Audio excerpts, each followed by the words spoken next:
Greetings, Patrick here, and welcome to Eight Questions with.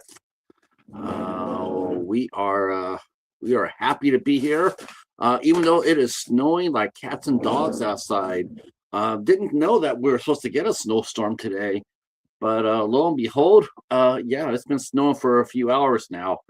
So I'm looking forward to going outside and clearing out the sidewalk as soon as the show's over. So much fun. Uh, so today, I'm very happy to welcome the return of filmmaker Daryl Hook. He is also a Michigan filmmaker as well. And the last time we had Daryl on the show, he was just in the final. He was in the final stages of filming his first film, Stoner Snake, and now we got him back after the movie's been done. And I watched the movie, and it's a good time, a really good time. It's so there's so much love in this movie. Um, it's exactly what a low budget creature feature should be. Um, I just had it really did sort of remind me of Velocipaster in a sense of the budget and how they used it. I mean, there was some silliness in there, and yeah, I'm hoping that we can get him to show off some of his actors. Uh, he has several versions of actors. Hey, Steve and Lucas Boy, welcome, welcome. Hey, Tony. Um, this one's gonna be fun one tonight because you have your James Cameron up here, and then you have your your micro budgets down here, and then you have your love letters to war down here. And I was really didn't know what to expect when I watched it, but I knew right away that Stoner Snake was going to be a hit because Mel Heflin was in the first segment.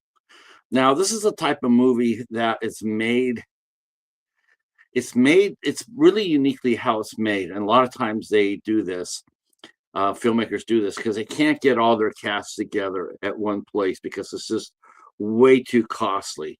So what happens is a lot of film directors will cast the movie and then have them shoot their segment.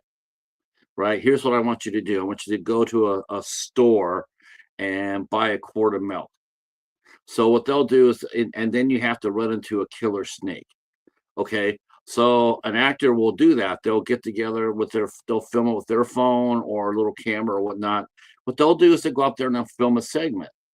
Then they mail it to the film director. It's up to him or her to put the film together how he or she sees how it should go. And then they have to edit the little piece into the film. So sometimes it can be a little bit it can be a little bit uneven, but it's a lot better that way than to do, say, like a web series, which I did see one very respected filmmaker do. And what he did was he made a series just for the web, for YouTube. He made like a 10-part series, and it worked as well as long as it stayed together, like as long as it was filmed like that.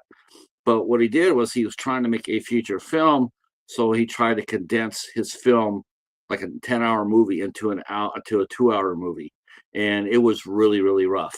Not recommended. Hey, Grubby, how are you? Hey, Byron, how are you? Welcome to the show. Where Daryl Hook will be our guest, and so we're talking. It's his first film, Stoner Snake, and so this is how the movie was put together. As far as Stoner Snake goes, he had people film their segments, turn them in, and then he, truly a film director, has to do this. He put them together the way in the sequences the way he wanted to, and it works for this. It works for this really really well. It's a funny ass movie.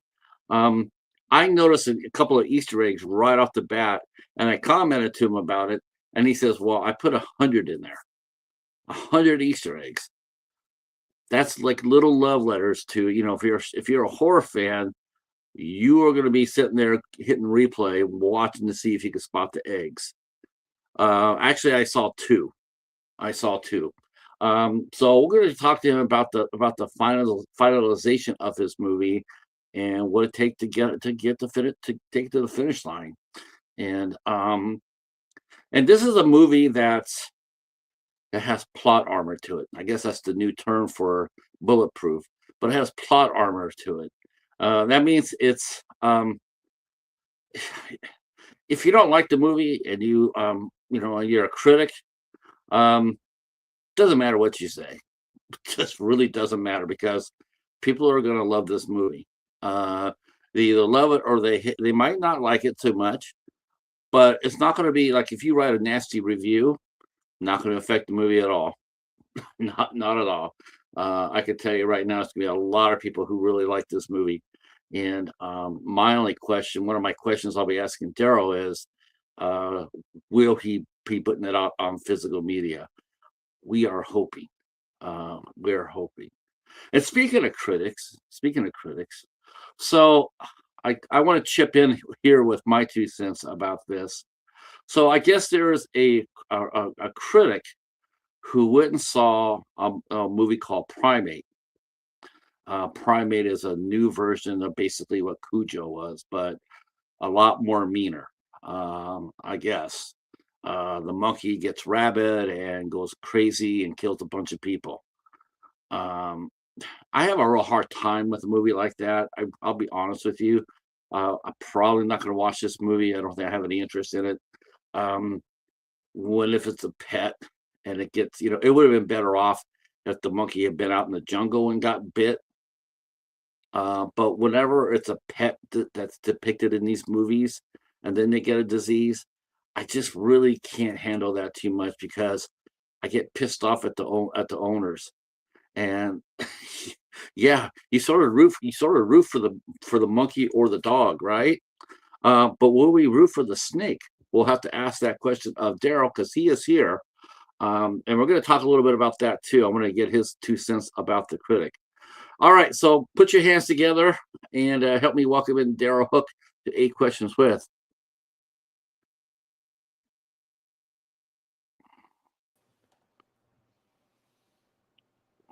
Welcome, sir. Well, thank you. Thanks for having me back.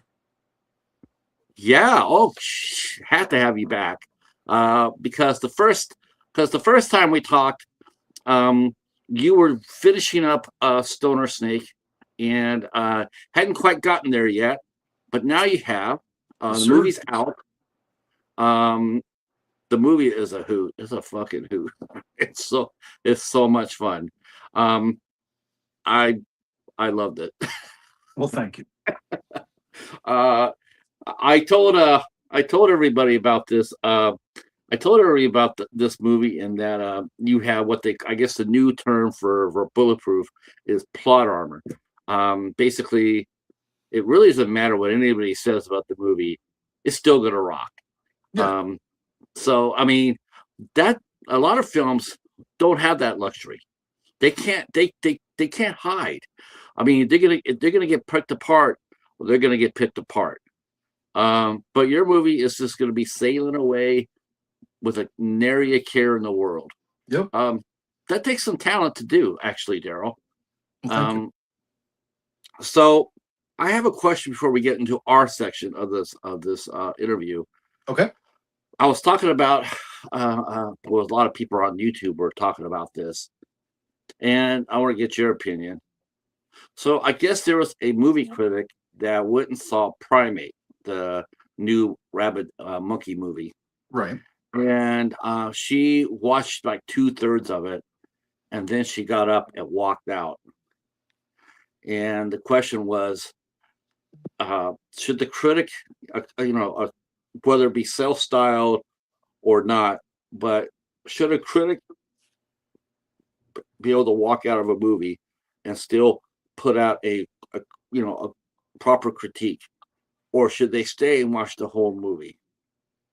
I think if you haven't watched the whole movie, you don't have a right to say anything about it one way or the other. Yeah, I gotta go with that too. I know there are some people saying, well, she wasn't paid.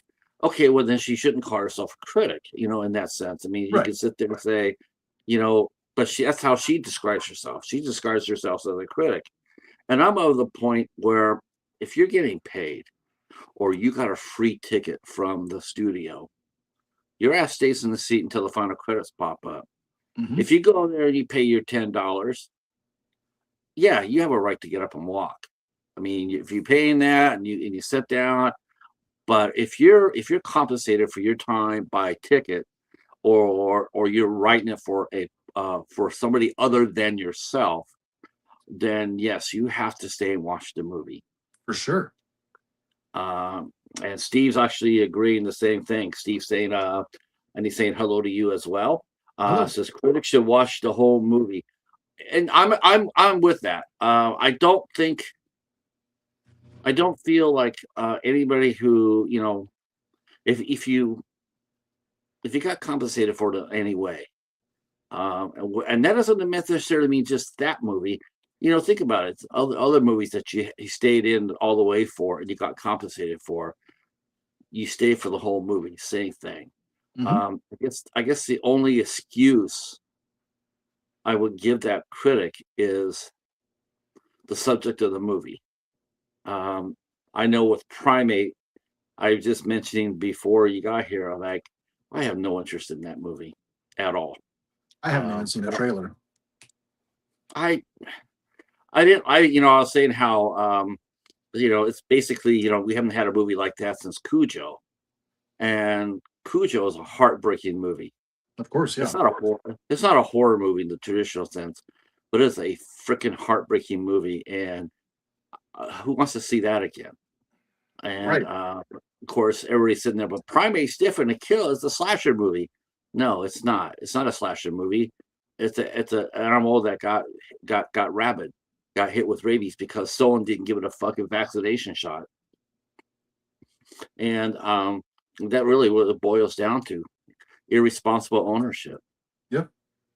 Um, Luckily, we don't have that problem with Stoner Snake, because he seems to be impervious to everything but good marijuana. Yeah. So let's take it back a little bit. When you were here last, like I said, you were almost done filming. I was, yeah, almost done filming. I had my scene towards the end of the movie was the only thing we had left. Yeah, you're see, God, you're see, I just thinking to myself going like, people are going to get really. I hope they understand, because you said there would be 100 Easter eggs in this movie, Oh yeah. and I'm sitting there and they're going like, okay, I spotted 2. Oh, now I spotted 3. Very, very funny. Very funny scene. Really, really well done. Not for the lighthearted. If you Oh get, no. if you're simple, which is all right. But how did you come up with the last scene? I mean, were you questioning on how to end it, or did you already have that planned out, or did you just So wing it?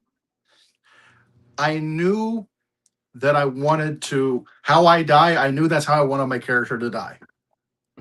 How I was gonna get there, I had no idea. That scene actually doesn't have a script. That was 100% ad libbed. Um, so so, and I'm sure you weren't going to get anybody else to do something as crazy as that. No, but it's I kind of also did it to like so I can show future people like, look, I'm not gonna ask you to do anything I won't do myself. Right, right. Now, I asked you one question before we did this, um, and that is, did you save some of your actors from the movie? I was actually expecting one being around your neck when you popped up. Oh shit! I can go grab one real quick. I completely Hell, forgot. oh hell yeah! Let's get All let's right, get the co-star on yeah, here. I will go. I will be right back. We have to meet his co-star of this movie, his main star. If we don't have him on, it would be a disservice to you all. But what do you think about that? Let me ask you to chat here. What do you think about movies like Primate or Cujo? Is it something? Is that something that you would actively go out to see, or is that one of those films where it sort of comes to your limit? Like, okay, I can watch someone, die by Freddy, but when it comes down to this kind of movie, you sort of draw the line. All right. All right, look at that. Here's one of here's the star of the movie. Yes. One of the models, One of them. Yeah. Stoner Snake. Now, yes, that's right. We have to mention that you were the puppeteer for the whole thing, were you not? For a lot of it, not all of it, but a big chunk of it. Yeah. Absolutely hilarious. Where did you get the snake at? This is actually from Amazon. That's crazy. And then this one I had made.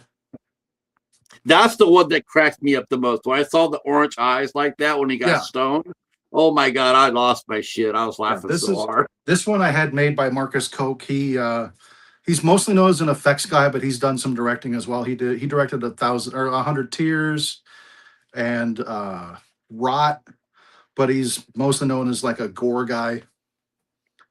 He did a lot of the gore for American Guinea Pig, Bouquet of Guts and Gore, and like just a ton of movies.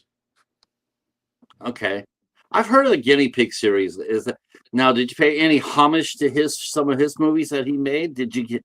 And I want to know that. I want to know some of the homages of the movies that you didn't that you did. There's so many. There's so many just little tiny random ones, like when they're checking out at the video store at the beginning, where the total is $42.39. Okay, that's the amount of money that Joe the pizza guy is trying to collect the entire movie in Carousel. Oh shit! Yeah, Steve Renzinski's movie. Yes. That's a classic too. And some of the Easter eggs are just little tiny things like that. Well, I saw the ones I saw, or I Spit on Your Grave. I saw that with we were talking about your scene. I saw that and went like that. That's just awesome. I saw the Clerks reference. Okay. I saw that, and I Happy saw Scrappy Hero Pup. Huh? The Happy Scrappy Hero Pup, or the Navy SEALs. I saw the no, they were coming out. Well, they're coming out of the spirit shop. The guys with the guy and the guy with the tattoos reminded me very much of Kevin Smith, skinny Kevin Smith, and Jason Mewes. Okay. Those two guys, and then the first one I saw was Velocipaster. When you put the effects go here, yes, I was like that. That was absolutely a Velocipaster reference. I caught that one. I was like, hell yeah, he's paying a lot of love to a lot of fun movies. Without giving out all the 100, because we'd be here all night. But give me your 5 funniest Easter eggs that you put inside the movie. Okay. There's a scene where Addison Bennick and Nathan Rumler are talking about Amityville movies. Like that whole scene is just Easter eggs, really. But they specifically, Nate says, "Is this a fucking Lars von Floof movie?" And Lars von Floof is a mentioned in passing character in the last Amityville movie. Okay, the last what? But which Amityville? That's the name of it. Oh, the last Amityville. The name of it is the last Amityville movie. Oh, okay.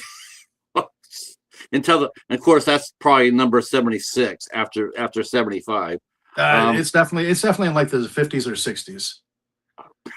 I got one today. I got an Amityville movie today, or actually, I got it yesterday. Amityville Island. Oh, Mark Polonia. Yes. I'm going to be doing a Polonia week later on in the year, so I'm saving it for that. But yes, I got Amityville Island. Nice. For God's sakes, get out of the water. Hey Tom, how are you? He says that he hopes that's not a real snake.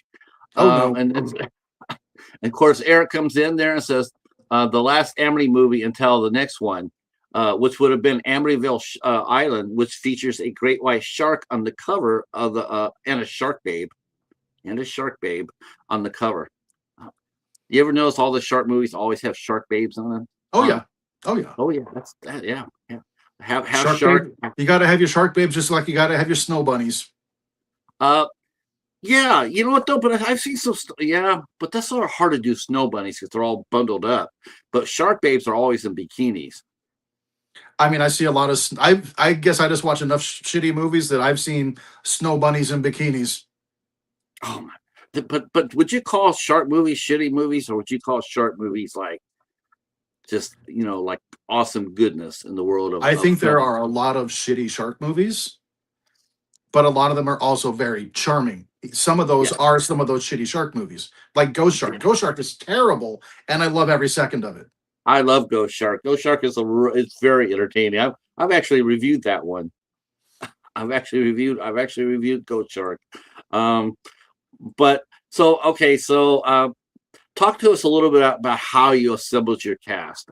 Now, I mentioned before you got here, I mentioned for this movie, I liked how you used a technique that a lot of filmmakers have to use because of the budget, and Mhm. that is you had your cast. Let's say your part of your cast was in Texas, and they filmed this, and you said, "Here's what I want. Here's what I need from you. I need you to die by a snake." While getting a quart of milk, and then come up with that, given them the basis of an Mhm. idea, then they go out there and film it, and then they send it to you. Yes. Now, I think that is actually very, very difficult to do. And I thought you handled it really, really well because Thank you. there's so many fun segments in this movie, and people were having a blast. Everybody How had did a good time making the movie.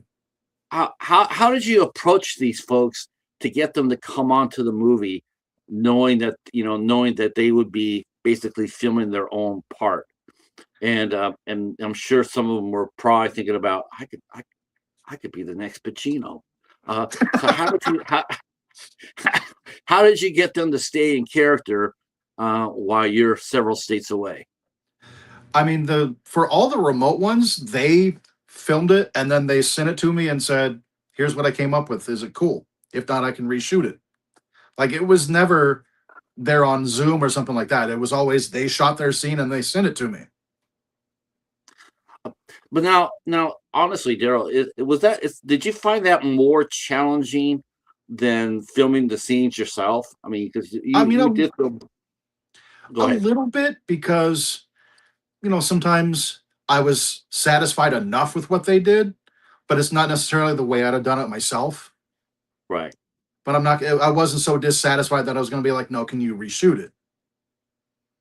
I think what I was really impressed with the finished movie, it's just how enthusiastic everybody was. I mean, there was, and they had fun with it.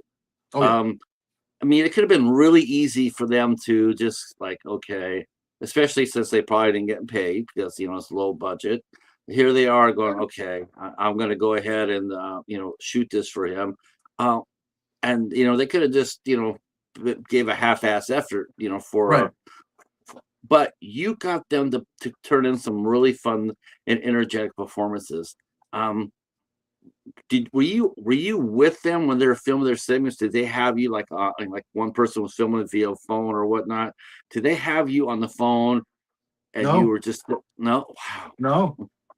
The stuff like the four main characters, I filmed everything with them. Like that was they were here. But like all the just people that are introduced and then they immediately die off. That's all remote scenes, and that was all filmed where I told them the basic of what I wanted for the shift and where I wanted it to end up, and they went with it from there. Steve asked a really good question. He says, Okay.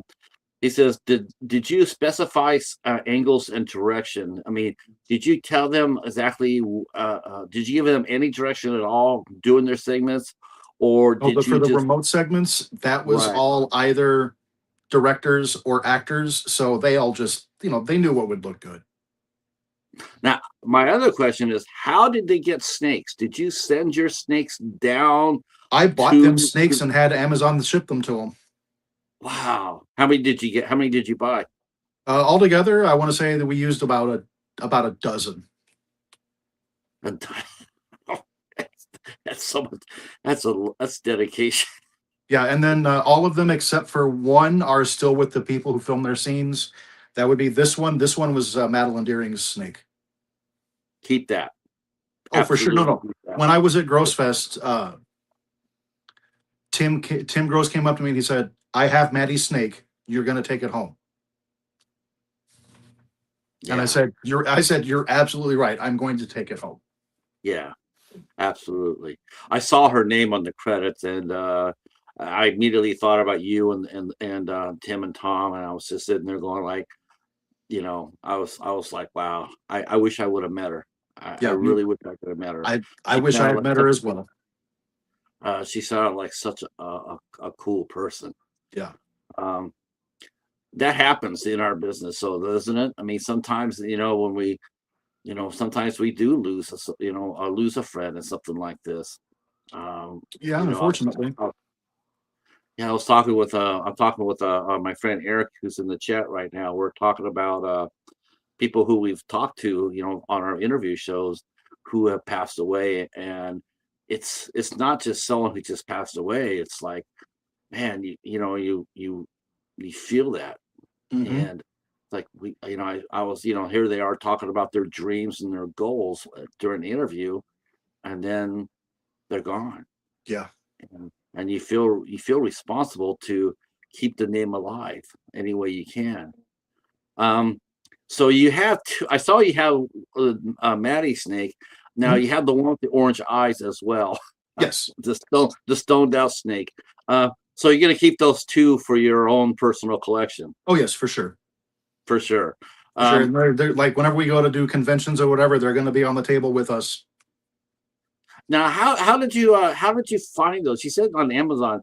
I mean, when you actually sit there and say, "Well, I gotta get a snake for this movie," where do I go for this? Where I mean, I it's not like was, you I, just say, I literally went to Google and I typed in snake puppet, and uh, this one popped up on Amazon in three different colors. So I bought all three different colors. the snake in the movie is actually just a ball of joy. Now you said you did most of the by the puppet. Did you do the voiceover for the puppet as well, or No, did someone else do it? the voiceover was done by Clint Beaver. So tell us who Clint Beaver is. Have you worked with him before, or have you watched it? No, Because but somebody's he's been in a bunch of movies. He usually plays a guy named Carl. okay. Okay. He's in a So ton of movies. A lot of times he plays either a reporter or an anchor because he's okay. just an older white guy that looks like he would be an anchor or a reporter. Okay. Kind of like He would Rudy Ledbetter does. A lot of times Rudy is either an anchor or a reporter. right. I mean, we can't talk about typecasting, right? I mean, Um, now I was really impressed with one thing, and I want to talk about this because I want to know if you thought about this when you're watching while you're editing.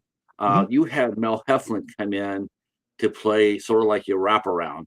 Yes. Um, how did you get her? And her character deserves her own movie.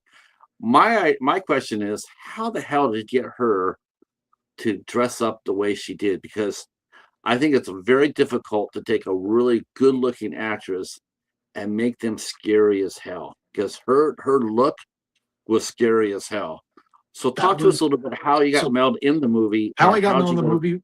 So how I got Mel in the movie in the first place was she doesn't just play Poppy Butterington, she also plays the voice of the dragon during the hallucination sequence. Right. And so originally I was just looking for people to voice those puppets in that sequence. And she said, I can do it. It's X amount of dollars. I was like, cool, let's do it. So she sent me those lines. She sent me those lines like a year and a half ago. And then when the original host I had cast backed out, I messaged her. I was like, hey, I know you've hosted a whole lot of horror anthologies. Would you want to host Stoner Snake? And how much would it be? So she gave me her price. I was like, yeah, we can do that. and then she wanted to make sure that the actress who had backed out was okay with being replaced. So Yeah. got on a call with both of them, and she said no, that's perfectly fine. She's like, I can't do it, so there's no reason someone else shouldn't. So yeah, I Mel, hope and then so. the I hope costume so. that Mel wears as Poppy, that's a Yeah. costume that she already has. So was the character new? Was new to the film, or has she played the character in other films as well? I don't know if she's done it for other films, but she does host some segments on the Kings of Horror YouTube channel as Poppy Butterington. Oh, awesome. So she brought the character with her because I Yes. think she deserved her own movie. I was like, I was really taken aback because I was sitting there in the makeup she had and everything else. I was this is like this is a movie all in itself. That's why I asked you more like, so after you get, because I know you're still recovering from this one.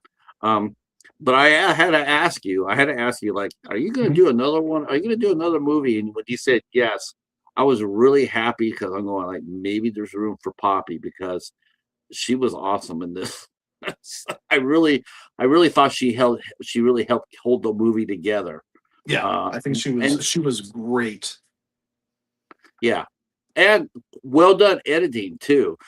You did all the editing yourself, did you not? A couple of the excuse me, a couple of the remote scenes they had done the edit, and I just went with the edit they had, even though they sent me the edit that they did plus all of the footage they had taken. Okay. And then, but aside from that, yeah, like I did everything. How hard was that? Because that's not your traditional editing of a film. I mean, you're putting together like how many remote segments were there for Stoner Snake? Uh, Not counting the commercials, I want to say it's five or six. So that's a lot. That's a Let lot me to think. edit. Mel Heflin did one, Kelsey Livingood did one, Steve Livingood did one. Um, Maybe it was just those three. No. Maddie did one. I think it was four. I think there was four remote segments. So I mean, that's pretty. Was that easy to handle for four? I mean, is that the maximum a director should do with remote? I mean, because I know of a director I was saying before he got here. There was a director that did a 10-part. He did a 10-part series, and actually one of the stars of that was Jason Mewes. Um, he did his film in 10 parts, like an hour a piece, Okay, and then he tried to condense it into a feature film, and it really was disjointed. I mean, it that just sounds did. like it would just be a hack job. It came across as that, but the director is so much better than that. I mean, he's one of my favorite directors, and I was looking forward to this, but then I'm sitting there watching it. It just was rough to I mean, watch. it sounds like it's a cool concept, but it also feels like it would be hard to pull off effectively. Yes, and that's my question to you was how hard was it for you to edit those four pieces into your main story? Not as hard as you would think, because some of the characters literally get introduced and immediately die, which isn't really an Easter egg, but it's kind of like a nod towards the low budget slasher movies where you meet a character and then like 30 seconds later they're dead. Right. Yeah, you had a lot of characters die. We got a question for It was you. over 20. Yes, and all bloody. Our good friend Haas is here, and he says, "Do you prefer to do animal-based indie films or indie slasher films like Silent but Deadly, uh, or do you like a blend?" Yeah, I got that movie, Silent but Deadly. I get to watch that. Um, I mean, yeah, this was my first film, but after this, I don't have any animal ones planned. okay, okay. That doesn't mean I won't come up with something a few years on the line and do that, but I don't have anything planned. Yeah, I was thinking if you were going to do another movie, I could see you doing doing more of a slasher type film than an animal film because you've done that. Yeah. And I'm sure you want to do. I'm sure you want to expand. Yep. Um, Actually, you know what? I just said I'm not going to do any more animal ones, and literally my next movie is an animal movie. oh, awesome. Will there be cats in it? No, it's sharks.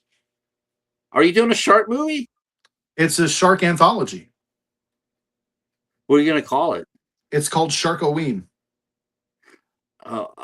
Shark. Oh, are you okay? Shark. We okay? Yeah, Because someone else was doing shark. I think someone was doing a Halloween shark movie as yeah, well. I had announced, and I don't think this person stole the title. Like the fact that no one had made a movie called Halloween Sharks yet was kind of just crazy.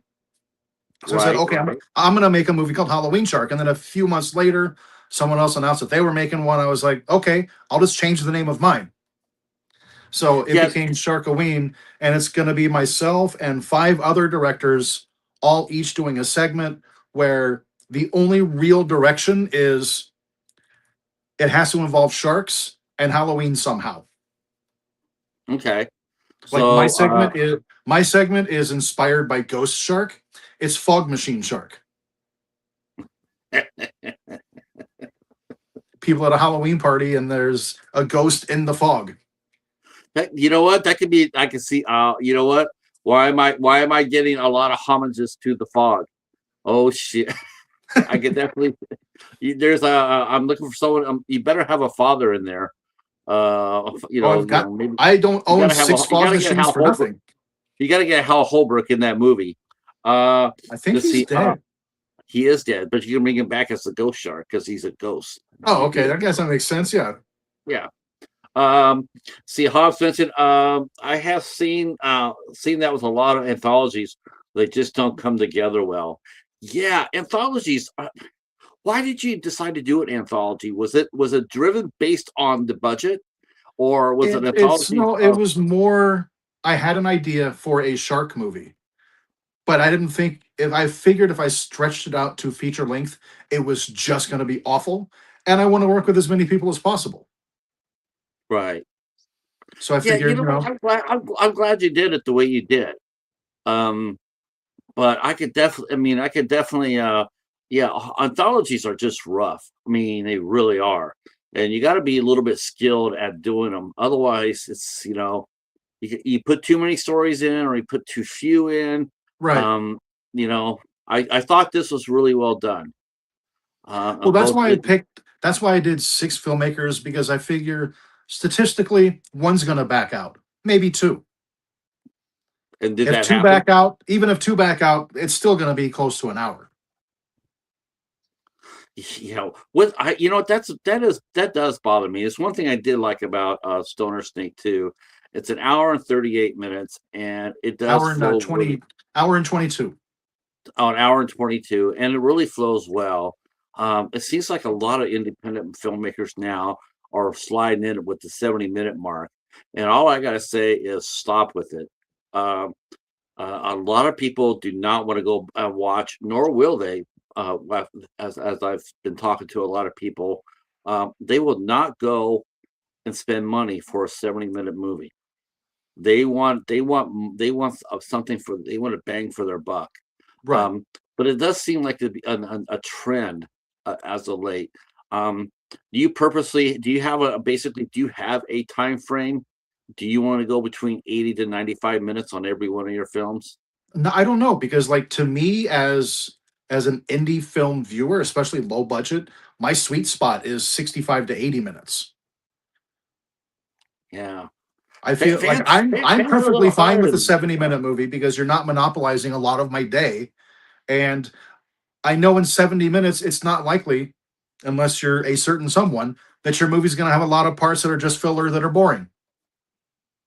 right. I mean there is that. But the one good thing about having multi directors is that you'll always meet your time. I mean, Right, you will hit your time with unless you decide to drop out. Unless you have one drop, like you said, drop out, or drop them out. right, Um, but I'm just thinking people, when they go and when they go and they spend that money, they want to get their money's worth. And I know, right. and I've heard a lot of fans say that. a 60 to a 70-minute film just doesn't cut it for him. I guess that's a calculated risk on the filmmaker's part on And see, like deciding. for me as a viewer, I get upset when I put on a movie, especially a horror movie, and it says 2 hours. How about some of those horror movies that we know that are like 36 minutes with Yeah, 20 that's a minute with short. 20-minute credits? That's a short. That's a turd. Yeah. Let's see. Let's see. Let me go back to the chat here. Hobbs mentioned I'm from the same town as Henry Kudo. Oh, nice. Have you worked with him or done any collab with He him? does a voiceover in Stoner Snake. Okay, there you go. He's He is in he Stoner is Snake. he's in Stoner Snake. He's the voice of the TV channel. Okay, You know, at the beginning when it says "Welcome to Trash Can Theater," yes, that's Henrik Kudo. that's awesome. So there you go, Hobbs. I guess now I should really ask this question now that there's some people here. You and I had talked about this before, and I really am hoping that we'll get a positive answer here. So where are we at with physical release? Have you oh, you got a physical release. Who'd you get it with? SRS? Kunaki. Okay, that's new to me. I'm self-distributing for now. Oh, you're okay. All right. So you are doing physical media. So that is awesome to know. This is excuse me. This is the DVD preview one they sent me to make sure it works. Right. It does. So I just ordered 100 copies, and the Blu-ray copy is on the way. And then once that gets here, then I'll order 100 copies of that. Now, what are you gonna? How's it gonna run for fans if they when they get a copy? And we'll definitely put a link down below when they come out. How much are you gonna run it for? Unless I get a lot of feedback saying it's too much, I was going to do 15 for DVD and 20 for Blu-ray. That's very fair. No I think argument. for an independent production where like that's how I'm going to make my money, I think that's fair. Yeah, I think that's very fair as well. Oh, hey, Jason, how are you? Jason, our good friend from Australia, is popping in and saying hello. Doing well, sir, and welcome. We're talking with Daryl Hook. He is the editor, the director, and writer of Stoner Snake. And now we found even great news that it is coming out of physical media, which Absolutely. is it's fucking rare these days now for independents to put out media. Do you think that'll actually be the death knell of indie films? If they can't get physical media, especially the way streamers are now, I just feel like their movies are just going to get buried, like they already are on Tubi. It's definitely hard to get your movie noticed. It's really hard to get it in stores. But I don't think physical's ever going to go away, because there's already to the point where people are starting to come back to physical because there's just so much streaming and the prices keep going up. And now the tier that you were paying $15 for with no ads, now it's 18 and there's ads. A lot of people are leaving streaming.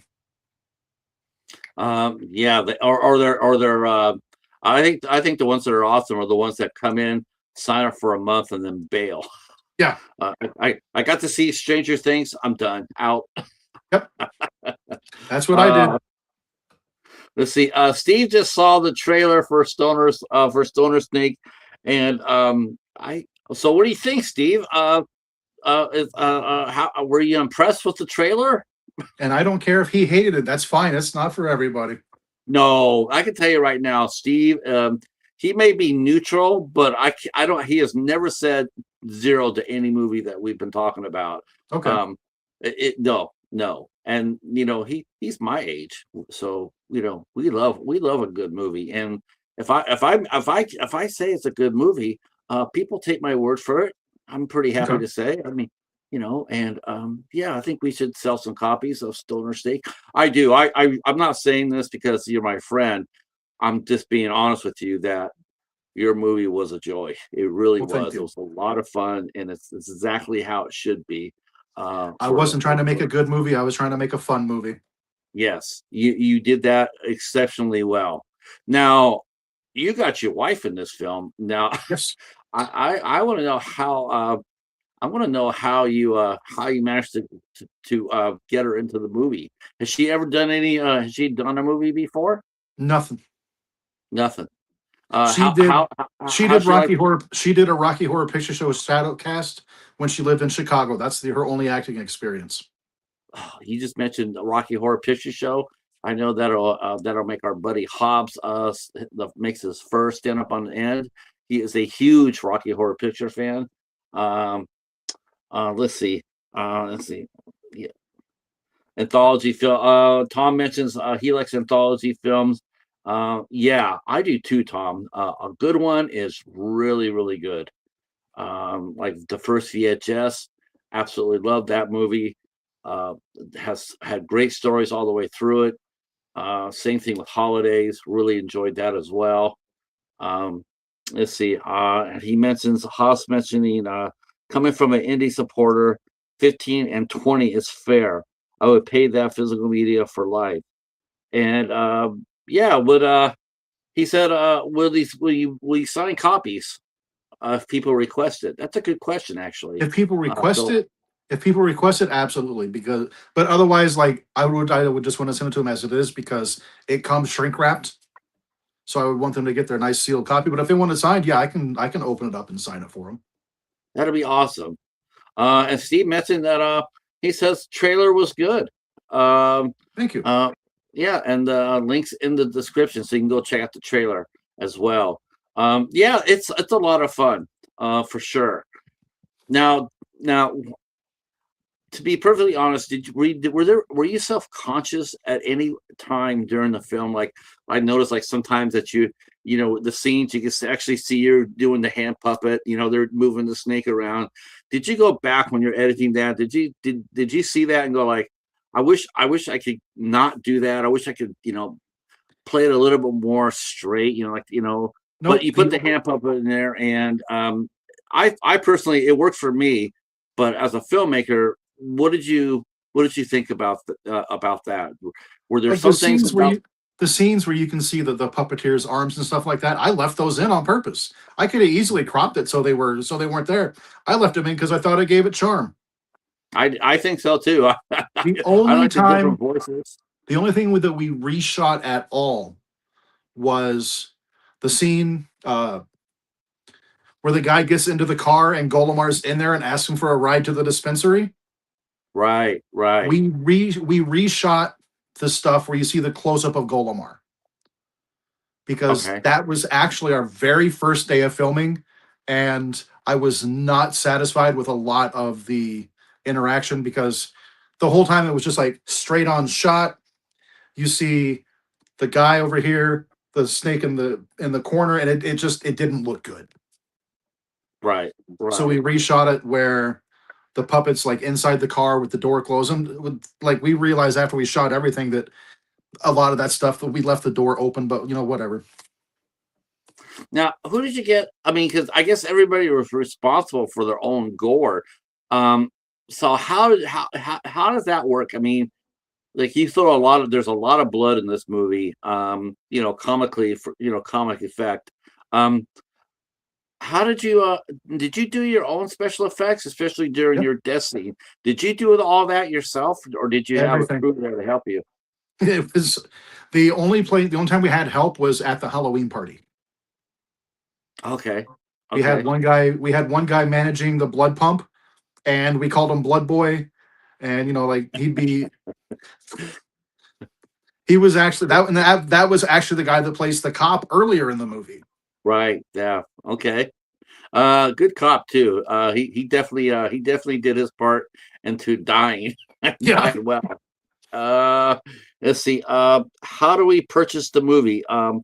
Yeah. Do you have? Yeah. How does I one don't have a buy a site set copy? up yet. I'm trying to figure out what the best way is, whether it's Store Envy or Big Cartel or just selling on eBay. So I haven't worked all of that out yet.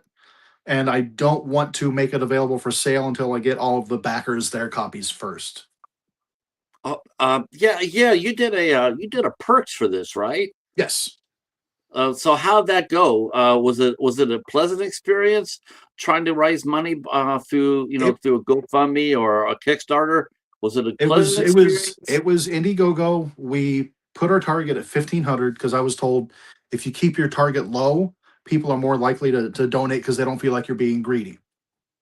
Right, So right. we set the target at $1,500. We hit that in 7 hours out of 30 days. Wow. And then when everything was said and done, we did just a tad under 5,000. Okay. Now, how much of that money did it cost to feed the snakes? To feed this, it costs a lot to feed the cast and crew. Uh, yeah, those two. Did did you do a craft table for your crew? No, it was basically like we would shoot and then we would go out to eat. Okay, all right, And I, all right. we would just go out to eat, and wherever we went, I would foot the bill. Nice, nice. Or like for the Halloween Now party, I since we know had for sure though. I for know the for Halloween sure. party, since we had a bunch of extras, we ordered like 6 pizzas. Okay, yeah, that's yeah. How did you have any problem at all during the shoot at all as far as technical issues? Like cameras not working. I mean, what did you? What are like 3 or 4 things that you learned the most from making your first film that you'll take with you to Sharkoween? What are some of the lessons that you learned doing this? The thing I learned on day one is block out your shots Now because explain to the layman what a blocked out shot so block is. out your shots like shoot your wide footage and then shoot your close-ups, shoot all of that. We didn't do that. We shot everything as kind of like a wide shot, and it made it challenging when I went to editing, which is why we had to reshoot the close-ups of Golomar. Now, had you shot anything at all for yourself, Daryl, before you started shooting Stoner Snake, or was YouTube this reviews, totally like just you? YouTube reviews. Okay. Oh, And those are sometimes, like awesome sometimes too. in those YouTube reviews, or like I started on YouTube with unboxing videos. Sometimes for those unboxing videos, I would do a little skit either in the middle of or at the beginning of. That's as close as I'd ever come to filmmaking before.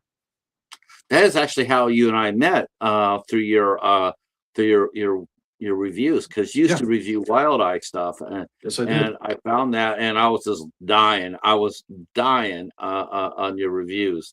Definitely want to go up there and look those up on Daryl's YouTube channel. It's utterly a hoot. Now here's a question.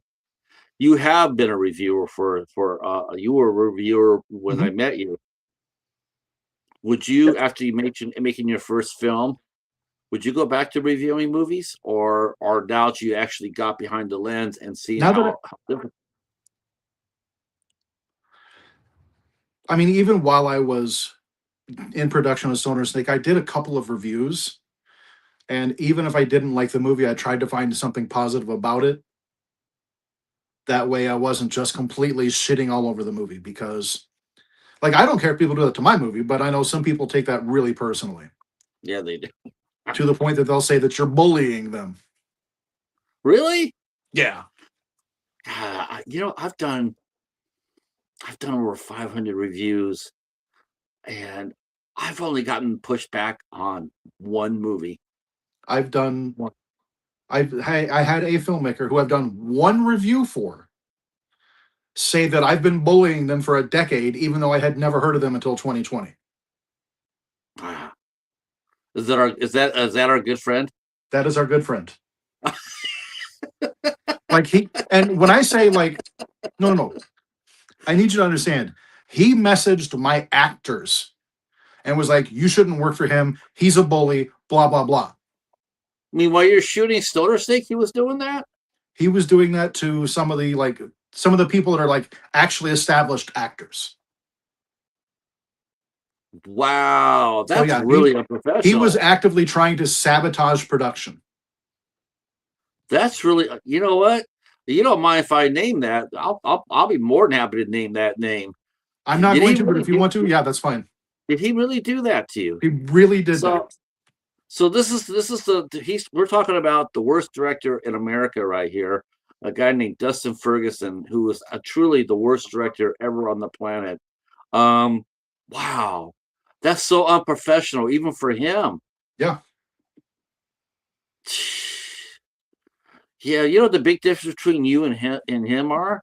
I don't think Did you I'm at least making a you good movie. at least you fucking paid your actors. Yeah, Um, wow, that's pretty bad. I didn't think that he would. I didn't think he would do something like that. I Um, was when I got the screenshots, I was like, "What the fuck?" yeah, I bet. Did anybody drop out because of that, No, or did they were going like, "Oh hell no, no"? because they all know how he is. Yeah, yeah, yeah. Wow, that blows my Because a mind. couple of my actors have worked for him before. And did they get paid? And did they get I credit? I didn't ask. They got credit, but I don't know about getting paid. I didn't ask them. Man, I gotta get some names from you after off camera. Uh, wow, that's oh, I never heard of that. Yeah, Of all the actors, directors I've talked to on this show, I have never heard anybody doing anything like that. yeah, That's unbelievable. it I was mean, even if you ridiculous. don't like each other, even if you guys don't like each other, I mean, you would never. I know that you would I have never nothing try against, to. and like, here's my thing: I have nothing against the guy personally. I just don't like his movies. Yeah, his movies are bad. I mean, they're really. I mean, Stoner Snake is a fucking Oscar winner right there. Yeah, no doubt, no doubt. Um, so okay, so let's go back to the lesson. Wow, I'm Oh, actually back to blown the away lessons. about Yeah. So, um, maybe get permits to film places. that. We No, definitely did. We definitely did not have permission to film in spirit. I was going to ask you about that. I'm going like, how the hell did you manage to do that? No one said a word, and we didn't hide what we were doing. No, no, you guys were out in the public. That scene was. I thought it was somebody who worked there and said, hey, and just turned you guys loose. I Nope. noticed that. The only thing I noticed that I was like, okay, this had to be controlled was the fact there were no snake kills in there because I was sitting there going like, if you're going to do a kill with a snake, that would be a perfect place to do it. Yeah. I But mean, I then wasn't. That wasn't even like scripted to be a kill scene. It's more, like because those are essentially the main characters that aren't Golemars. Though is that three people right there. right, So right. I'm not going to kill them while we're still building, up to the story of them going to the Halloween party at the end of the movie. Now, now how did the spirit find out what you did and raise They knew hell? exactly what we were doing. And they And didn't like care about it? I don't know about the company, but the Right. employees knew exactly what we were doing. The only thing they probably asked was not their faces be on camera. They'd never said a Just think, word to us. wow, We that's made sure fun. we made sure to buy a couple things when we left, so we weren't just in I there saw that. loitering and filming. I saw that. I saw that you guys bought some merchandise. Yes, Yep. I did. I saw that. And you made sure that the name of the store was on the door. I noticed that too. And I'm like, Which is okay, he's funny paid because respected. right before that they say that that's not where they're going, but that was the joke. Right. Because Right. they say that they're going to Freddy Fear's House of Scares. Right. That's The right. That's spirit is right. for losers that don't put any effort in their Halloween costumes. The joke is they're actually at Spirit. And they did find some costumes. Yes. Oh, that's cool. That's cool. Well, yeah, hopefully next year, no, hopefully the next movie. Um, yeah, that would be cool. And I'm sure that if anybody in spirit actually saw the movie and saw how much fun you guys had in it and were very respectful of the store, Mhm. I don't really necessarily think the company would be like, hey, I mean, they probably wouldn't be too happy about the one guy scratching his balls with the pig foot. yeah, but you know what? I'm sure they've seen a hell of a lot worse there as Oh, I'm sure spirit. they have. Uh, let's see. Go back to the chat real quick. Steve mentioning not very professional for sure. No, no, Steve. He's the worst. He's the worst director on the planet. I have managed to. dare I even say this? I've actually managed to watch like 5 of his movies, and every time they're done, I just feel like rage because they're just so shitty, and I feel so sorry for the actors in it. They're just, they're on the borderline of, you know, it's just not good. It's just not good. They're like Um, 70-minute movies, but it's like 15 minutes of actual movie. yes. Everything else is filler. No, It'll be no like kidding. it'll be 9 minutes of them walking down the street. And then they get Yeah, to a store and it's 7 minutes of them browsing. yes. And the credits. How about that? You got to talk about the credits. Super slow He does roll it. He does it credits. twice. He does. Yeah, he's the master of Patty. Yeah. Yeah, I'm not being mean, and like Daryl. I don't. It's like I'm a little bit. I'm probably a little bit on. I'll be honest. I'm a little bit more personal about this because I have my reasons for that. But man, I no, I would. No, no, it wasn't professional at all. I've never heard anybody do anything like that. Try to undercut another director. Wow, that's some bullshit. Uh, Uh, okay, so now we know about getting the underground filmmaking though. But I guess for remote shooting, I think underground is part of being a remote shoot, right? I mean, it's almost like because you're so fractured, like Yeah. yeah. So what are other 3 other lessons that you learned? Um check the weather before you film. The scene where he asked for the ride to the dispensary and then the he gets pulled over and with the cop and all that. It was Right, 97 degrees that day with like 85% humidity. It was fucking terrible. man. But it was the only day that one of the guys was available because he drove up here from Fort Wayne. Okay, But yeah, okay. it was awful. I was going to ask you, what's the weather like on your side of the state right now? Uh, we've got some snow on the ground. Yeah, we did too. So that's what I was gonna ask you. We got popped pretty good today. Uh We got basically a light dusting. yeah, I think we got maybe 1 or 2 inches. I have to go out there. I have to go after the show. I have to go out there and shovel my sidewalk. Um let's see. Jason says, I don't think I've seen any of his movies and don't think I will. Yeah, yeah, I promise you, Jason, you will not watch, you won't make it out of any one of his films. You will last about 10 minutes before you bail out if you ever watch any of it. If I start watching a uh, movie and I didn't check to see who the director was and I mean, first of all, if I see SoCal Cinema Productions, I immediately turn it off. right, right. But also, like, if I see that he's the director, I'm just going to turn it off because I know I'm going to hate it.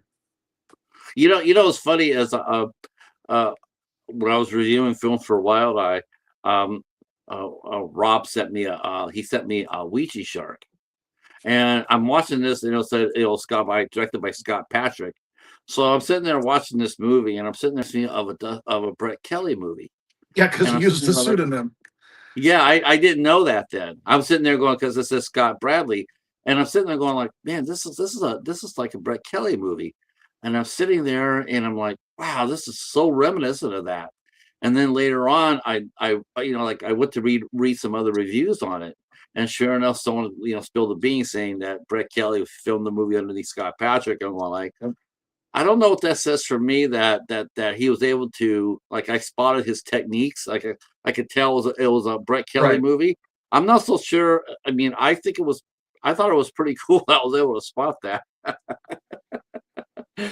That's one of my favorite shark movies That's probably because the it's so. best shark movie that you'll find that was made for 256 Canadian dollars. I think it was 213 actually. It could have been. It was Yeah, 200 and some Canadian. It's like $150. yeah, and they took it to Japan and made freaking cash on it. Yeah. Uh, Yeah. let's see. There's enough crazy TikTok people filming, and that most store owners wouldn't care if you filmed in their stores. Yeah, TikTok is a cesspool. Oh, I'm on TikTok, but I'm there for the promotion aspect of it. But TikTok, man, I tell you, that word I hate most, I got to be honest with you. The word I hate most when it comes down to social media are people that call themselves influencers. They Yeah. ain't influencing nothing. Uh, I'm a food influencer. What the hell does that And if you're mean? influenced by someone online, then you need to evaluate yourself. Yeah, you need to do some brain exercises. Let's see. Yeah. Uh, and there's another. Like I got to mention the other actor, the other director too. So they say everybody has a twin, and the twin for our good buddy Dustin is a director named Louisa Warren, and she she's a director from the UK, and that could be they could be soulmates when it comes down to directing films. I'm telling you not. Um, Steve saying snow. What's that? Yes. No snow in Arizona. Well, that's not exactly Sometimes. true. Yeah, I've been in Arizona where there's been snow. It's been very cold there. Yeah, definitely. Um, so okay, so you got the movie done. You're editing it. How long did it take you to edit and score the film? Uh, Editing, because I did the scoring and all that stuff as well. I want to say it was like 3 months because I still That's not also work. I work a full time job. I'm not a right, professional filmmaker. It's a hobby. right. I've got Because yeah, I meant I've got a wife who, like, sometimes I'll come home from work. She'll be like, "Let's watch a movie." Well, I need to edit this, but okay, I want to keep you happy. right. So what are some of the yeah, I was gonna ask you, what are some of the movies that you've watched? I mean, how do you watch movies now? Has this experience changed the way you watch movies? Do you watch it as a It has fan still? changed it so much. Like, I'll be Uh, like, "Why did they choose that angle?" Or like right, right. I was watching one yesterday where, first of all, I was like, "This is this poster popped up in my feed," and I'm like, "This is the worst movie poster I've ever seen. I have to see this movie."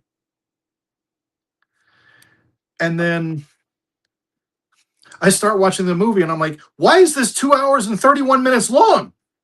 Oh my God, what movie was this? It's I don't remember the name. It was Sanguine something on a something Oh road. yes, that's a great movie. I I couldn't get into it.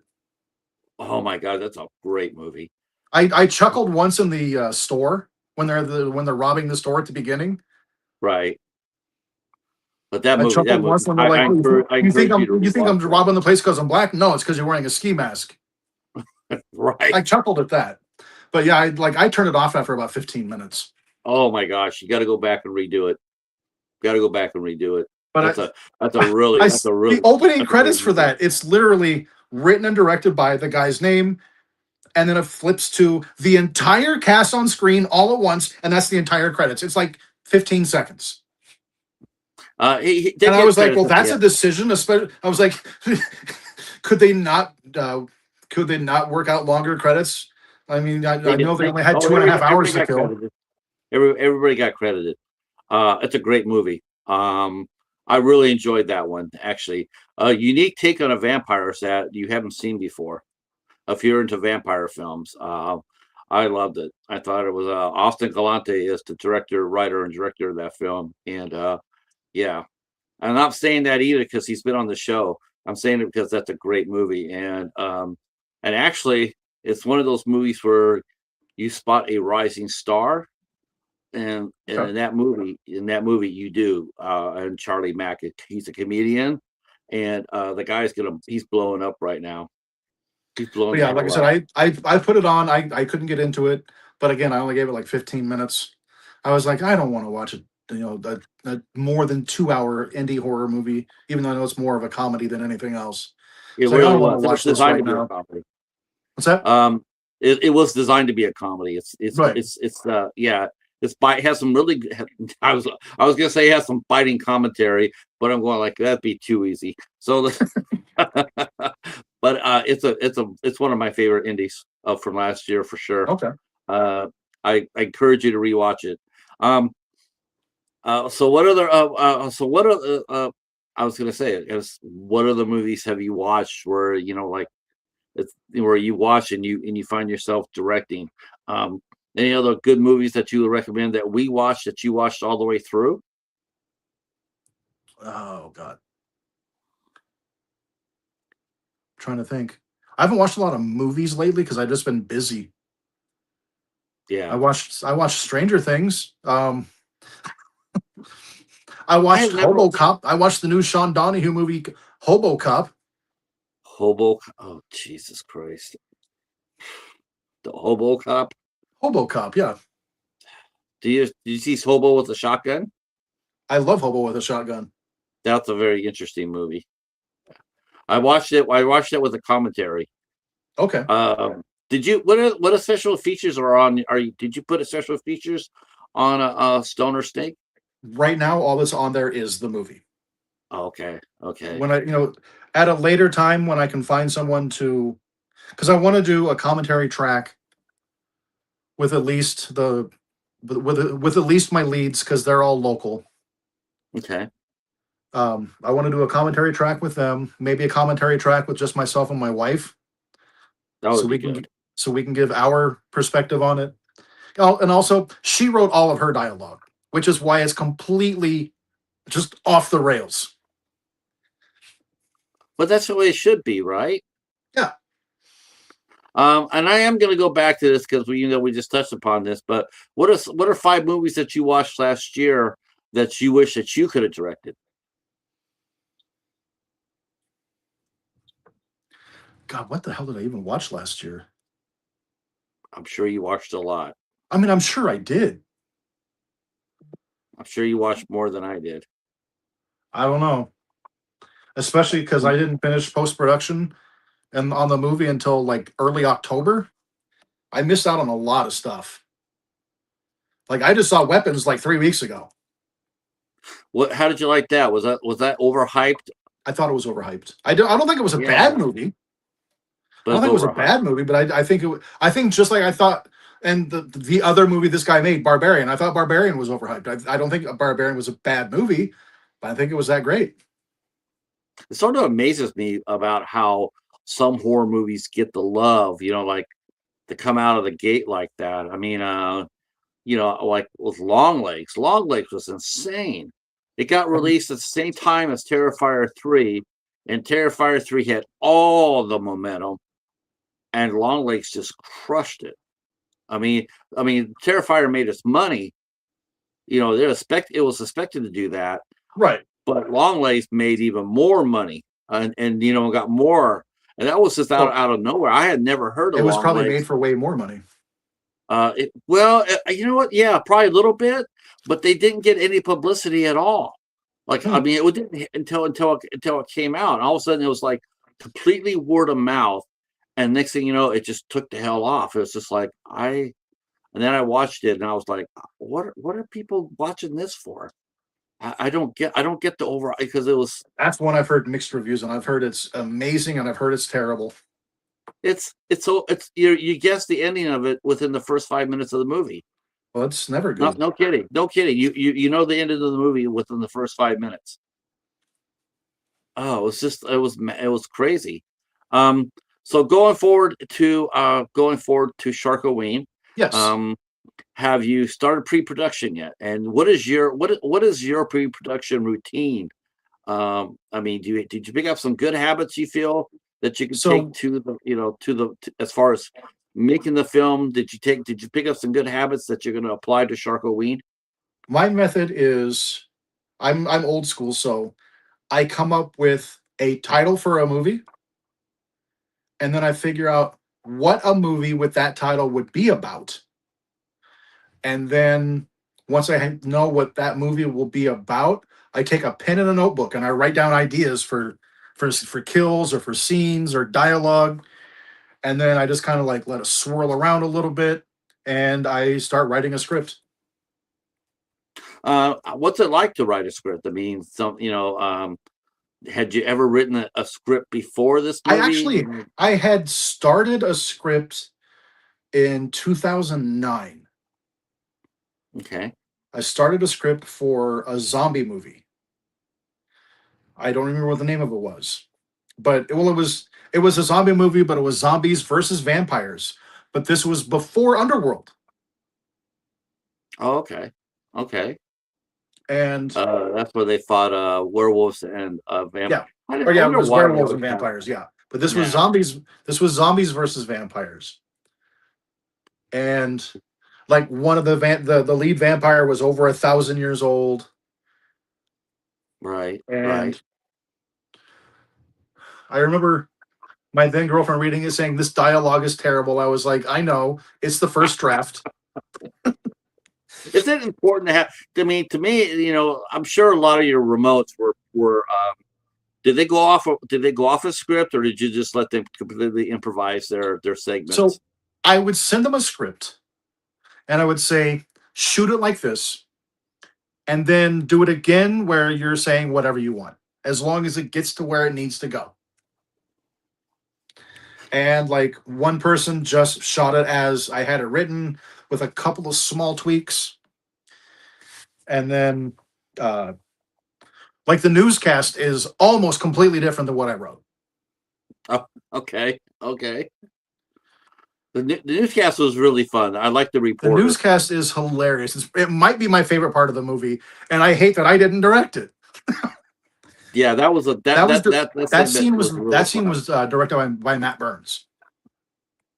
Let's see, go back to the chat real quick. Our friend Jason says Max Brooks wrote a comic book series with zombies taking over the world and vampires having to save humans to save their food source. Oh, Oh that's wow. interesting. Well, that'd be interesting.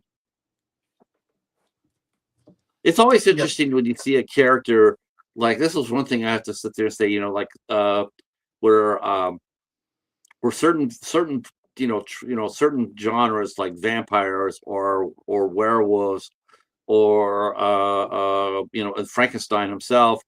I always find it fascinating when someone will take that and turn it around on their head, and Yeah. you get a movie like Blade.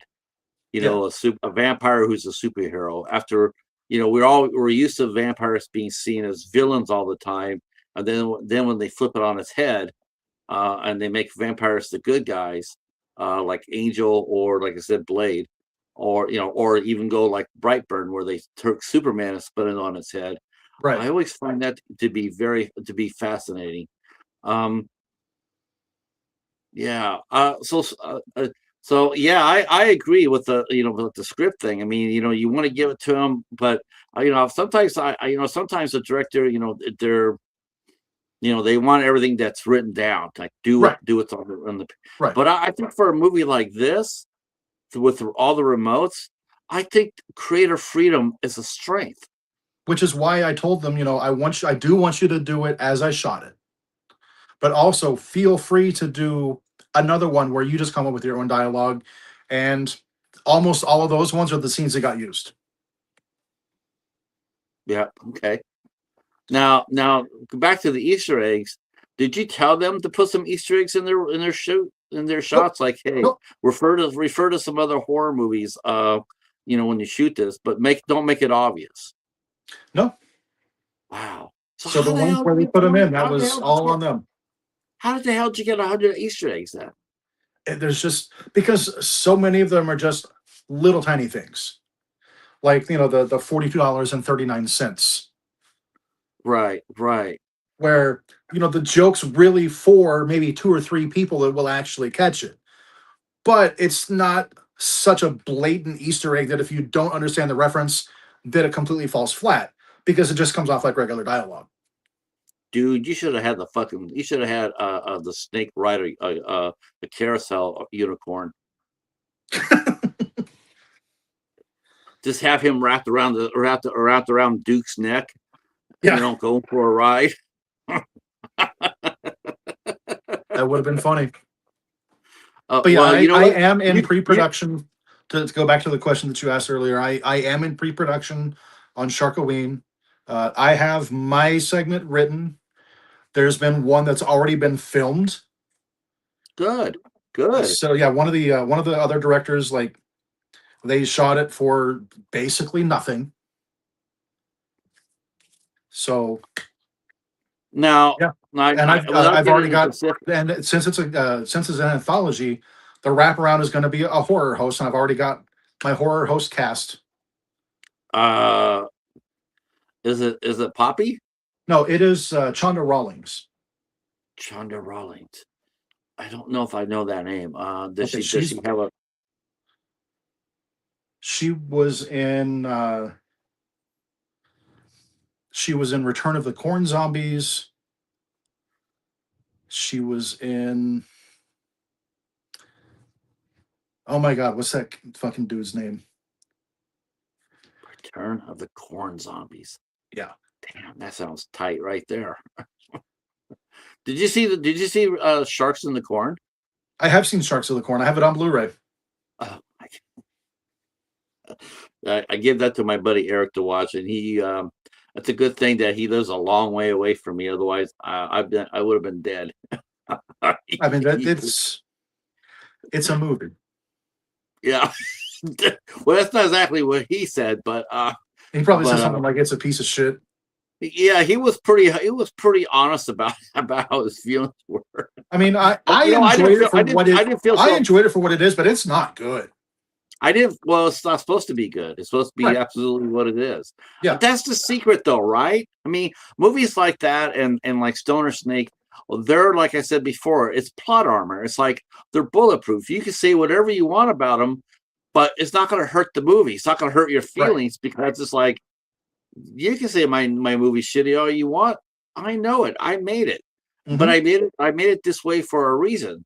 And that's to get a lot of laughs, and and people can sit there and just like, they could, this is a movie that you put on with a bunch of friends on a Friday or Saturday night, Oh yeah. and just go to town with it. It's not serious film, and I just feel like in a way I feel a lot of times of a film like this, we need more of these type of films because a lot of indies, they're trying to go more and more serious. They're trying to get taken more seriously, so it'll appeal on streamers because streamers watch these movies. If people doubt that, but they do watch the movies that they put on. Oh yeah. I mean, I don't know how many of I know that the other guy. I know he has some movies on Tubi, but I'm not sure if he still has them on there now.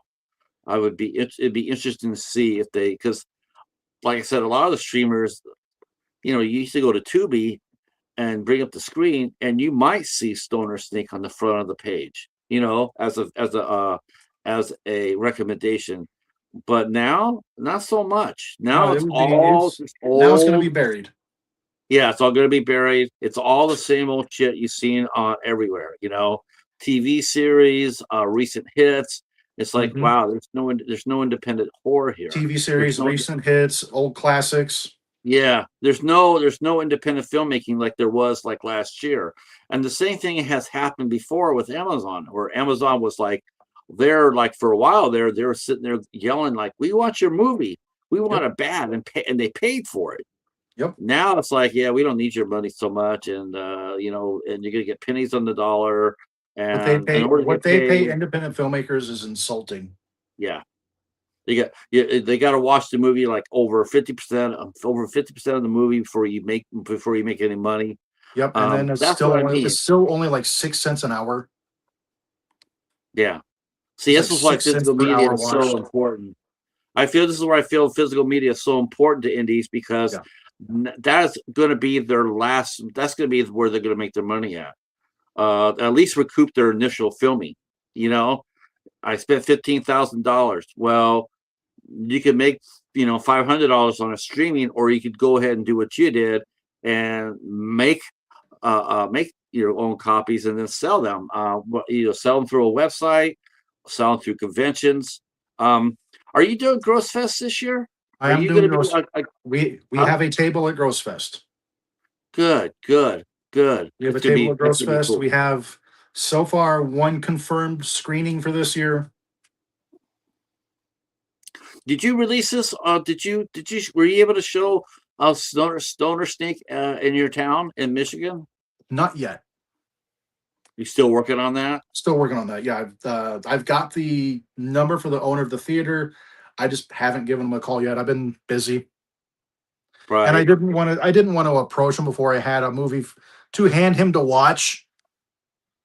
right. Hopefully he'll be able, you know, a lot of the it does seem like a lot of theaters now, it does seem like they're a little bit more receptive now to indies showing, especially in their town or their area. Yeah. It does seem to be they're a little bit more accepting of that. Before you walk up to somebody and sit there and say, I want to show my movie, and they'd be like, Tough yeah, shit. it'll cost you $5,000 to rent my theater. Right. Now the point is like, all Now, right, I mean, I haven't called him yet, but I've been told expected to be between 3 and 500. that's not bad. And then usually, usually that's to be able to screen it there. And then usually they'll do a box office split with you. Right. Or better yet, they'll try to get their $500 back, and then after that split, Right. the game that, yeah, that's not bad. That's very fair actually, especially if you're charging like $10 a head. Right. You should be able to make that up real quick. I guess it all depends how many seats are in the theater too. Yeah. Um, I've never seen a movie at this theater. Until last week, we had 3 theaters in town. We now have 2 oh, one because closed, huh? the one at our mall closed. But we've That's got there's a 7 screen theater on the other side of town, and then not too far from here, there's a 5 screen theater. what sort of feedback have you heard from Snake? I mean, we've been talking about reviewing, but I haven't Mhm. have I want to know, I'd like to know if anybody's actually reviewed it yet. And There are 2 reviews on YouTube for it. They both enjoyed it. One of them said it was one of the best movies he's seen in a long time. Like good. they both like they knew exactly what they were getting themselves into. Yes. Yeah, I did too. I knew what I was getting myself into. That's Like the why when I first saw it, one of the channels that reviewed it is a channel called Bad Movie Deep Dive. So when I saw that channel existed, I watched a couple of his reviews. I messaged him on Instagram and was like, "Hey, would you be interested in reviewing my movie?" He's like, "Yes, absolutely." yeah, yeah. I was it's important too. Like I reviewed a movie recently, just recently, and it didn't do much for me. It didn't do much for me, and I put my review out there. I wasn't holding my breath. Like I said, though, I've been really fortunate. I've only had pushback from a director on one movie, and he didn't even come to me to push back. He actually went through Rob at Wild Eye. That's the Oh only wow. reason I knew about. Yeah, that's the only reason I knew about it. And he pushed back on my review. Um, but that's been it. I'm thinking to myself, well, like, well, it's either that no one even bothers looking at what I review, or because I'm not trying to offend anybody. I Mhm. mean, I do try to look for positive things in a lot of movies, Right. but sometimes it's just not there. And Um, like I said, when I review a movie, I'll say the things that I liked about it, but that doesn't mean I'm going to recommend it to people. right, right. Well, you And rest assured that if I can't find anything positive to say about a movie, I'm just not going to review it. that was my attitude. There's no That point in me just because I mean, especially now as a filmmaker, I know the kind of work that goes even the most simple, stupid movie. um, So I'm not going to uh, shit on someone's work like that. I'm just going to pass on reviewing it. yeah, I was like that with when I reviewed for Wild Eye. Honestly, Daryl, I reviewed maybe 20% of the movies that I got sent. The Right. rest of them, it's just like, why bother? This movie's really bad. You go to IMDb, there's 20 bad reviews on it. It's like, why? Who am I to add on to that? It's Right. the point well taken. People didn't like the movie, so I just passed on it. Right. It's like I'm not going to jump in on it that way. And Jason, he does reviews as well, so you should send him a screener. Actually, he does reviews on his YouTube channel. I Uh, absolutely send them a screener. yeah, send him a screener. And he's very fair and he's very honest, which I highly respect. Have He's him just Go message ahead. me on Disgusting Productions Films on Instagram, and tell me that you're Jason, the guy that does the reviews, and I will send you a link to review it. He says, I try and find the positives, but it's why I stopped my savage reviews because they were doing my head in. Yeah, you know what? It's just, yeah. That's the other thing too. You just can't just do one genre all the time. Right. You just can't do it. I can't just do horror films. I got to do other things as well. Um, and that's I mean, there are some people that take great pleasure in going after movies. I guess one guy just recently did released his first movie. Um, what was it, Oak or something like that?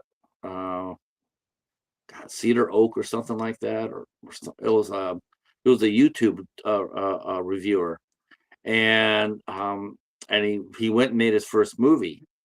And before he was doing reviews and he was doing some, he was harshing people, but then he says, well, now I'm making my first movie, I'm not going to be doing that. Right. And then of course, once this movie came out, people called him out on his hypocrisy, Mhm. and they savaged his movie, which I felt was really unfair, because he took his time making it, and he had a great cast. I'm looking forward to it. Hopefully I'll get a physical release. I'm looking forward to it. But it's one of those things where, before it was sort of like a backlash, because it's like, hey, you've been reviewing movies like this all your life on YouTube, and now because you're making a movie, now you're saying I'm not gonna be harsh on anybody.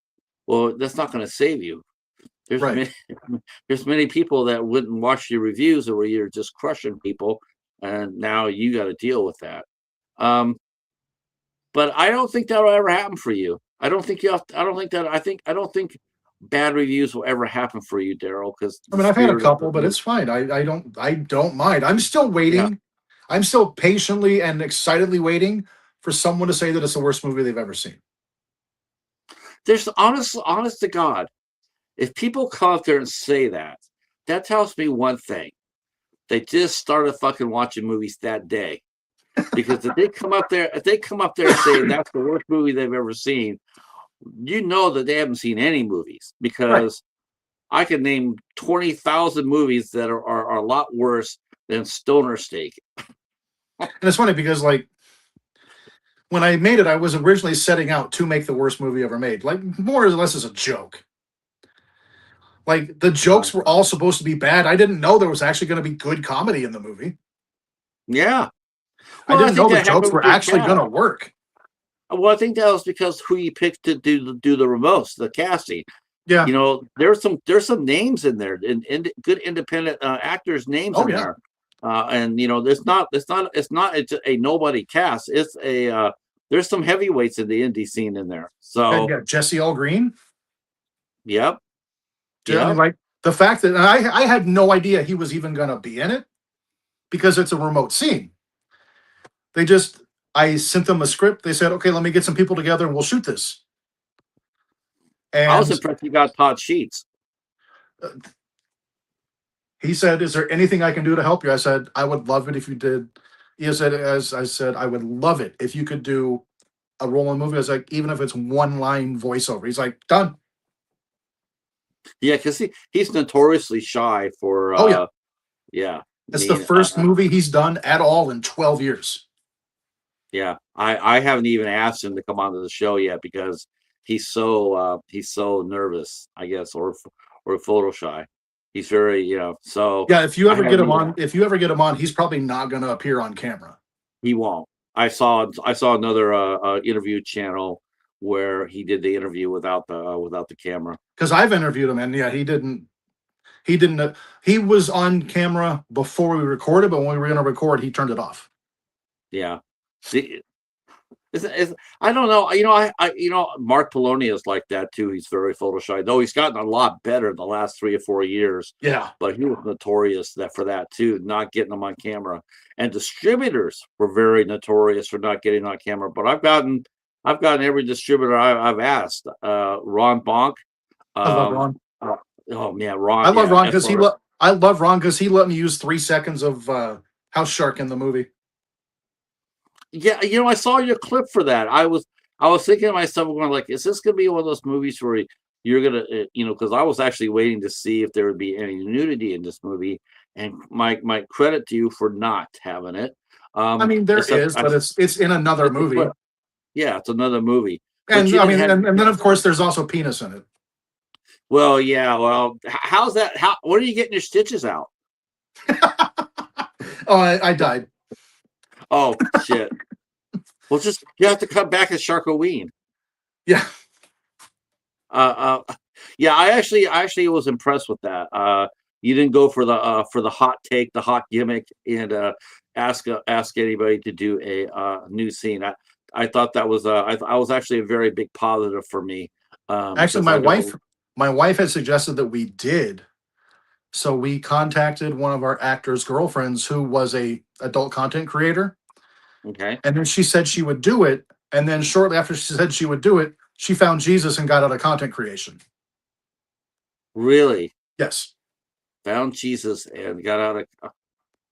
Well, I guess if you're gonna find Jesus, okay, that's yeah, all right. I mean, See, it saved me the money I was going to pay her, so it's fine.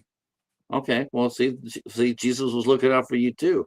Yeah, that money ended up going towards the pizzas at the Halloween party.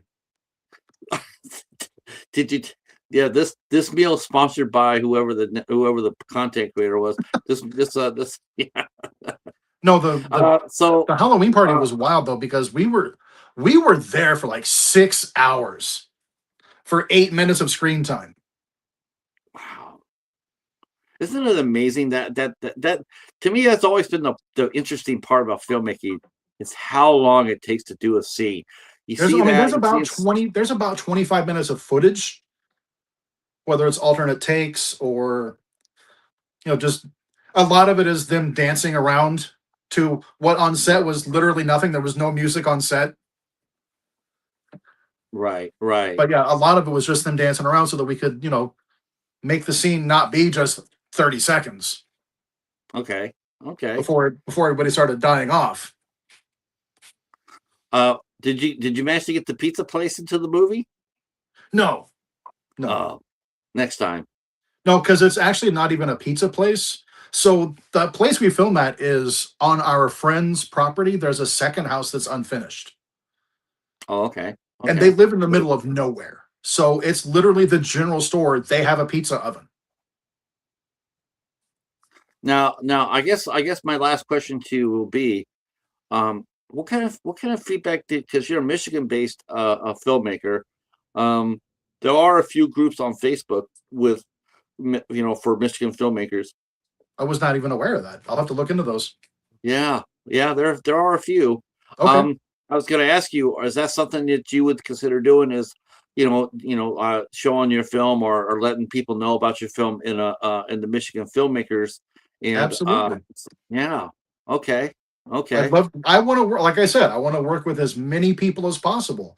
That's why like Addison Bennick and Nathan Rumler, like they're from Michigan. They drove here. They both live in the Detroit area. They drove here, filmed their scene, and drove back home. yeah, that's some dedication right there. Yeah. All right, so this is going to be it. We've hit our mark. I'm glad you stayed around, Jason and Steve and Tom and whoever else has Hobbs. Shout out for Hobbs for coming in. I want to thank you guys all for coming in. I didn't get a chance to read the calendar before I got on the air, but we'll be back here on Sunday or Saturday on the 17th, and I'll be speaking with filmmaker Carolyn D. will be here with us. She is a Spitfire from Texas, and I'm looking forward to talking with her. And she will be my first TikTok filmmaker that I've had on the show. And we'll be chatting on the 17th. On the 20th, we have Christy Newton from Madam Crufex. I think I killed that name. She runs a review horror lover group here on Facebook. I will be posting this interview there as well, so people can come by and say hello. And I'll have her on the 20th, and then on the 22nd we have our first deathmatch wrestler, Madman Pondo, will be here with us. And I can't What? wait to talk to you. Madman Pondo is. No, I gonna be one heard of you. our That's guests. awesome. Yep. I can't. I can't. I've already. This is my second wrestler I'm going to be interviewing, and I'm tickled. Our good friend Eric helped set up both interviews, and so we are talking to a death match Hall of Famer and Madman Pondo. He'll be here on the 22nd at 8 p.m. On the 24th, me and the Cheater are going on the road. We're going over to our good friend Al Lucar's channel, and we're going to do a watch party for Santos versus Blue Demon. Yes. Nice. And the last show we have for the month so far, though I do think on the 27th, I'm going to be having the aforementioned Austin Gallant will be here on the 27th. I'm planning for that to happen. And then on the 29th, our good friend Ken Sledge from Sledgehammer Horror. He's another person who you should send your movie to. And he will be here and we'll be talking Michael versus Jason. And that'll be a good time to be had for all.